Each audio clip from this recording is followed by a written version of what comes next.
Croeso nôl i chi. Mae yna brosiect newydd sbon wedi sefydlu'n ardaloedd gwledig Sir Gaer o'r enw Dathlu Diwylliant, sy'n cael ei arwain gan Menter Dinefwr ar y cyd â Menter Gorllewin Sir Gaer a Menter Cwm Gwendreth. Yma i drafod ymhellach, mae Owain Gruffudd o Menter Dinefwr. Siwr wyt ti, ti'n cadw'n iawn? Da iawn, diolch yn fawr. Neis i dy weld i. Mae'r Mentrau Iaith yma'n codi fatha madarch yn dyn nhw ym mhobman. A maen nhw'n ymwneud â siwr gymaint o bethau. Oeddi, mae yna fenter nawr ym mhob sir yng Nghymru ac yn cynrychioli pob rhan o Gymru erbyn hyn. 22 o fenter draws y wlad i gyd, ac yn ymrywio o ran gweithgareddau, o ran maint hefyd.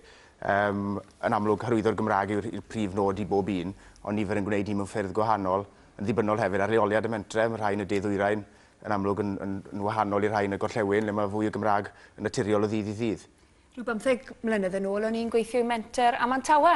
Atgofion melys iawn os gael ddweud. Fi'n siŵr. Wel, fel mae'n digwydd, mae Menter Dinefwr bellach yn cynrychioli ardal Dyffryn Aman beth bynnag yn Sir Gaer, a wedyn wedi uno, oedd Menter Dinefwr yn arfer gweithio yn Nyffryn Tywi, ond bellach yn gweithio yn Dyffryn Aman hefyd. A pa fath o brosiectau cymunedol sydd ar y gwylltych chi ar y funud? Wel, fel Menter, fel ni de, mae pawb yn datblygu, na un beth da am y Mentre, maen nhw'n datblygu eu hunain ar sail anghenion y gymunedau lleol. Dyn ni wedi edrych ar rhyw 2 elfen, cymuned iaith ac economi. Mae prosiectau hyrwyddo iaith, a ni'n gweld bod ni'n methu wneud ni drwy jyst cynnal falle gweithgareddau. Ni'n goffo mynd yn ddyfnach mewn i anghenion y gymuned. Mae'n gweithgareddau'n ymrwyo, mae dyn nhw swyddogion yn gweithio ar gynllun entrepreneuriaeth ieuenctid, prosiectau ieuenctid hefyd gweithwyr ieuenctid yn hyrwyddo addysg a sgiliau ymhlith pobl ifanc. Wedyn mae yna gynllun arbennig yn ardal Mantawe fel mae'n digwydd, wedi cael ei ddechrau gyda'r Llywodraeth a Bwrdeiaeth Gymraeg leni, gan bod hwnna'n cael ei gweld fel ardal o arwydd o cadi ieithyddol arbennig. Ac mae'r shifft iaith fan ni'n sylweddol o safbwynt y newidiadau yn y gymuned, fod yna ddim cymaint o Gymraeg i glywed yn anffodus. Ond y newyddion diweddara gyda chi yw bod y sefyllfa economaidd yn effeithio ar Mentrau Iaith Cymru hefyd. Ydy, fel rhan o'r economi ac yn derbyn arian cyhoeddus, yn amlwg oedd y toriadau bownd o ddalan gyda ni rhywbryd. So faint o doriad maen nhw wedi sôn fydd yn effeithio arnoch chi? Toriad y cyngor sir yw hwn. Mae'r arian sy'n dod o Fwrdd yr Iaith a trwy'r Llywodraeth wedi aros yr un fath am y flwyddyn nesaf beth bynnag. Mae'r cyngor sir yn cynnig ar hyn o bryd fod yna 10% o doriad. Wrth gwrs, sy'n ni fel 2 menter yn Sir Gaer, maen nhw'n golygu rhyw 2,000 yr un. Felly bod yn swnio gymaint yn ni, ond mae'n dipyn i ni fel mentre, achos mae'n galluogi ni dynnu arian ychwanegol lawr o ffynonellau eraill drwy ddefnyddio hwnna fel arian cyfatebol. So mewn ffordd, mae'n cael 3,000, felly'n galluogi ni i ddenu 15,000 o ffynonellau grant eraill. So mae'n fwy na'r 3,000 i ni beth bynnag, lle falle dyw e ddim cymaint mewn cyllideb fawr fel cyngor sir. Ond beth am i ni gadw pethau yn bositif nawr? Y prosiect newydd, mae Dathlu Diwylliant. Beth sydd dan i fan hyn nawr? Wel, mae'n mynd ers sawl mis nawr i wedi gwir. Rhan o gynllun datblygu gwledig Llywodraeth Cymru yw cael ei redeg gyda ni mewn cydweithredydd ar 2 fenter arall yn y sir a'r cyngor sir hefyd. A prosiect yw fel mae'n wedi ddathlu diwylliant Cymraeg a Chymreig a hyrwyddo gweithgareddau a ehangu gweithgareddau trwy gyfrwng y Gymraeg a hynny'n ardal wledig Sir Gaer. A beth yw bwriad y prosiect felly? Yn y bôn, bwriad yw cynyddu'r nifer o gweithgareddau a'r gweithgarwch sydd ar gael trwy gyfrwng Gymraeg o safbwynt diwylliant, treftadaeth, gwyliau ac yn y blaen, ac mae'n agored unrhyw fudiad, corff, grŵp neu beth bynnag, wneud cais am arian.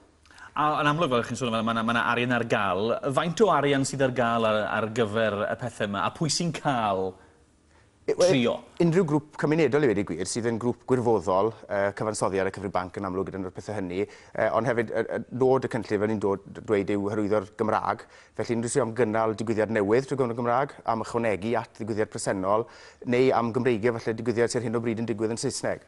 Felly mae'n eitha agored i'r gymuned gyfan o fewn ardal wledig Sir Gaer. Ac pa fath o swm ni'n sôn yn fan hyn? Yn ymrywio o chydig o ganodd hyd at 5,000. 5,000 yw'r mwyafswm. Felly mae'n bosib i rhywbeth o safon, rhywbeth swmpus i ddigwydd mewn ardal. Fel rhan o'n targedau, ni'n amlwg mae rhyw 5 i 8 yn credu o ddigwyddiadau mawr gwerth tua 5,000 yn rhan o hynny. Gigs ag ati yn amlwg iawn. Os yna bethau eraill i chi sy'ch chi'n hoffi gweld yn digwydd? Gobeith yw bod y weithdai hefyd yn lle digwydd, sydd felly'n cynyddu sgiliau yn wedig ymhlith felly pobl ifanc.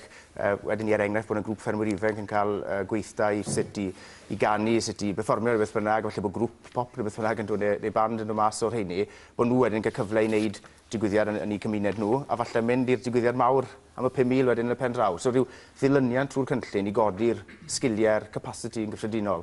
Felly, siwr mae un yn mynd ati i drio am y cynllun yma. A newydd da... A ti sy'n penderfynu? Ti sy'n Mae yna banel grantiau gyda ni. Mae yna swyddog yn y tair menter sy'n rhan o'r cynllun.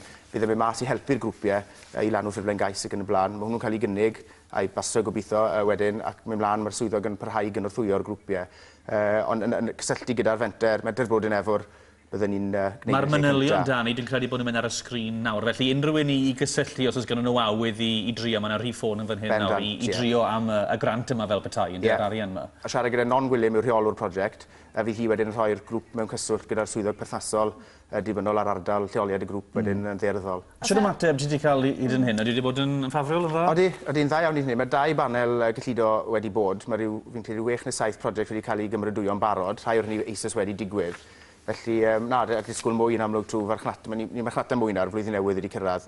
Mae targedau'n amlwg wedi gyrraedd. A ni moyn cael yr arian mas i'r cymunedau i weld y gweithgareddau'n digwydd. Yna beth sy'n neis yn da. Adeg yma, bod yna rhywun â arian i rhoi ac i geisio defnyddio dychymyg pobl i iwsio. Na un peth, yn nghanol y toriadau i gyd. Ni'n ffodus mae arian Ewropeaidd, mae hwnnw dal yn dod am tan diwedd 2030. Felly mae hwnna'n rhyw fath o chybiaeth yn credu yng nghanol yr toriadau. Ostyddiad Cai? Na, mae'n gynllun sy'n rhedeg. Gwych. Amser cyffroes i bawb. Ie, bendant. Diolch yn fawr iawn i ti, Owain.